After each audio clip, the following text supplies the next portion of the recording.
Hello class of 2024. How's everyone doing? I would like to tell you my story and how I've been able to find God in different parts of my life. When I was 14, I had never been very religious. I had gone to church a few times, but never taken it seriously. At this time, I had moved from Canada to Phoenix. I knew nobody, not a single person, so I thought finding friends would be very difficult. For the first few weeks after I had moved, I had just sat in my room, watched movies, and read books.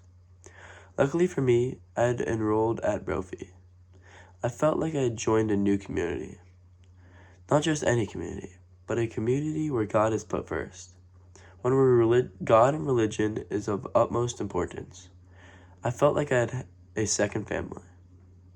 I had finally made some friends. Not only were these kids my friends, but they also had a lot in common with me. I slowly became more and more involved in the school community. I joined NHS, Stugo, and many other clubs. I was always going to sports games and other Brophy events. I became one of the most involved kids on campus. I felt like I was meant to do this, like God was telling me that this was what I was meant to be doing. Everything felt like it was going well. Nothing could have stopped me. But then my mom was in a fatal car crash and was put in the hospital. We were told that she was not likely to survive. I had never seen my mom so sad and gloomy. She was barely even smiling. We decided it was best if she had gotten the sacrament anointing of the sick. After being anointed, my mom was much less gloomy. She had a smile on her face every time we would visit her. It had brought my family and I peace, knowing that she would be happy in what may have been her last few days alive. Unfortunately, she had passed 2 weeks later due to the injuries she had gotten in the crash. Life was much more difficult without my mom. Now that she was gone, we had no woman in the family, just my dad, my brothers, and I. Being that my mom was the one keeping our entire family in track, we had a very difficult time following her passing. We had to figure out how to get things done without her. We had to find ways to do the errands that she would normally do. There was just a lot of chaos in our house for the months following her death.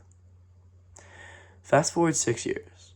I was doing some work at a Starbucks when a very beautiful woman walked up to me and asked if she could sit on the chair beside me. Of course, I said yes. We talked for what felt like hours. I felt a strong connection between the two of us, one I had never felt in anyone else before. After a few weeks of talking to her, I asked her to be my girlfriend. After the many struggles of college, I finally asked her to marry me. We got married at the Brophy Chapel 54 years ago. We raised 3 kids together, 2 boys and 1 girl. Each of them went a different route. One became a doctor, one a lawyer, and one a software engineer.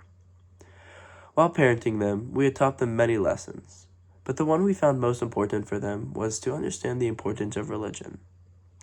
We had taken them to church almost every week. After 54 years, and through many ups and downs, we are still married and go to church every weekend together. Life is filled with many ups and downs, but it is also filled with God's love, and we see that every day through the graces of the sacrament. As you go through life, pay attention to God's love and the graces that He gives you. Who knows, you may be doing this type of thing when you're 85 years old.